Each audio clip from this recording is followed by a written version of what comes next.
The early life and journey of Mahatma Gandhi.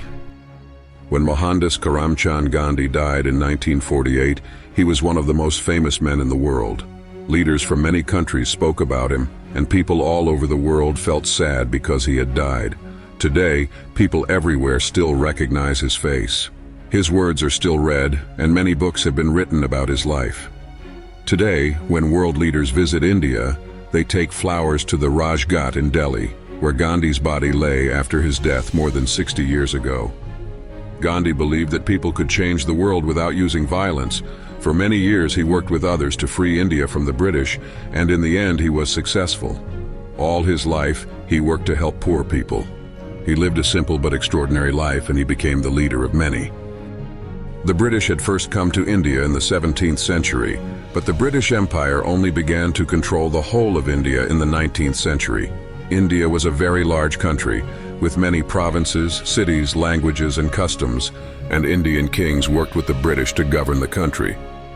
Gandhi was born on the 2nd of October 1869 in Porbandar, a very old town in the province of Gujarat. About 15,000 people lived in this small town on India's western coast.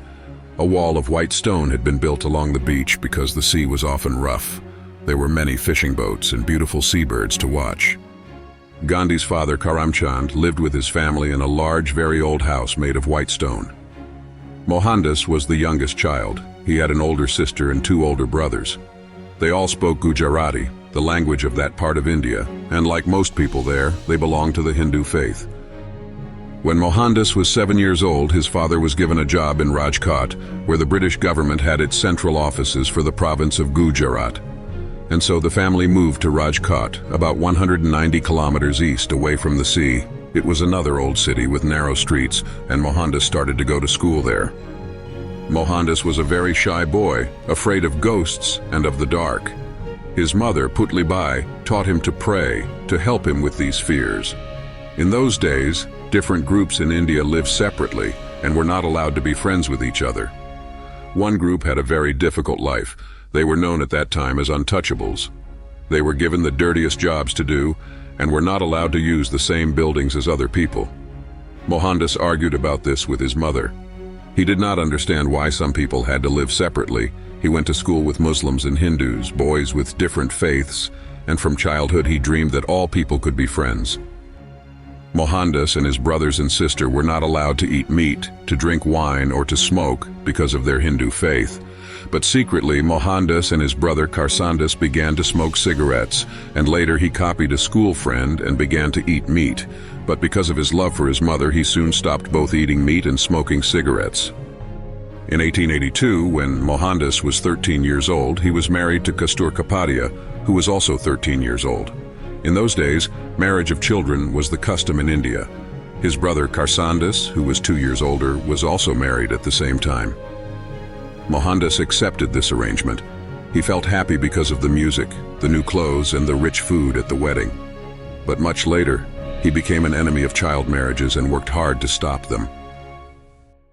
During the first years of their marriage, Kastur usually lived with her parents. Mohandas soon began to love his wife, but it was a stormy marriage at first. Kastur was a confident girl, and Mohandas felt jealous of her because he was still very shy. He tried to control her, and then he felt ashamed of himself.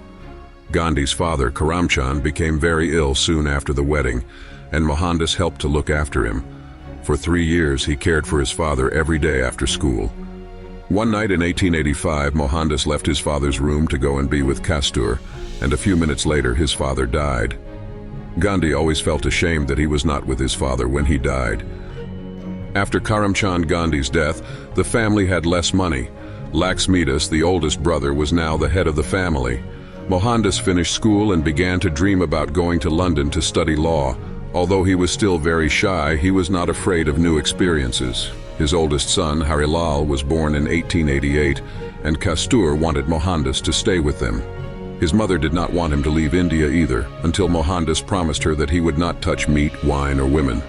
Although many friends of the family disagreed with Mohandas's plan, Laxmidas managed to find enough money for it. Mohandas bought his ticket and Western clothes, and in September 1888 he said goodbye to his family and boarded the Clyde. The voyage was 3 weeks long. through the Suez Canal and across the Mediterranean Sea.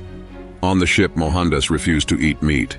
Other passengers warned him that he would need to eat meat in London because of the cold weather, but Mohandas remembered his promise to his mother. In London, Mohandas met other Indian students. By 1888, more than 100 Indians had studied law in London, but Mohandas was the first from Porbandar. He felt very shy, and he did not like the food. Soon, he discovered a vegetarian restaurant called The Central where he enjoyed the food. He began to read vegetarian books and became interested in different foods. He decided that he would never eat meat again, and he never did. At first, Mohandas had dancing and music lessons, but they were too expensive. He began to cook for himself and to walk everywhere in order to save money.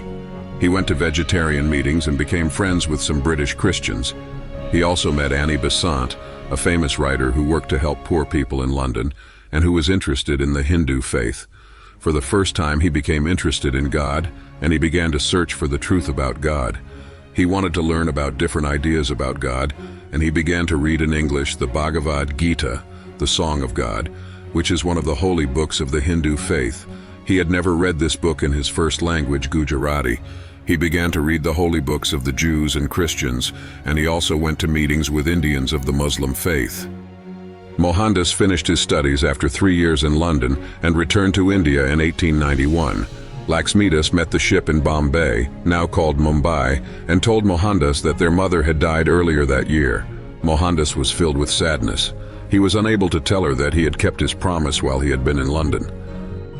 Mohandas was happy to be with his family. He played with Harilal and the children of Laxmidas and went for walks with them. Laxmidas hoped that Mohandas was going to earn lots of money as a lawyer, but it was not easy. First, Mohandas went to Bombay, which was the biggest city in western India, 940 kilometers south of Porbandar. He began to learn about Indian law, but there were many good lawyers in Bombay, and no one wanted to use him. He was still very shy, and he hated going to court. Mohandas went back to Rajkot and opened his own law office there. He began to find some easy work, but in 1893 his life changed again. His brother Laxmidas got into trouble with a British officer called Ollivant. Because Mohandas had met Ollivant in London, Laxmidas asked Mohandas to go and talk to him. At first Mohandas refused, but at last his brother persuaded him. Ollivant remembered Mohandas, but he did not like Laxmidas. He became angry when Mohandas tried to talk to him. He called his servant, who pushed Mohandas out of the room. This was a painful experience, and Mohandas felt angry and bitter with himself, as well as with the British officer.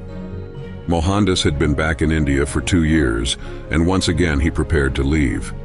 He said goodbye again to Kastur and their 2 sons. Manilal had been born in 1892 and traveled to Bombay. In April 1893, he boarded the safari and began the long voyage to South Africa.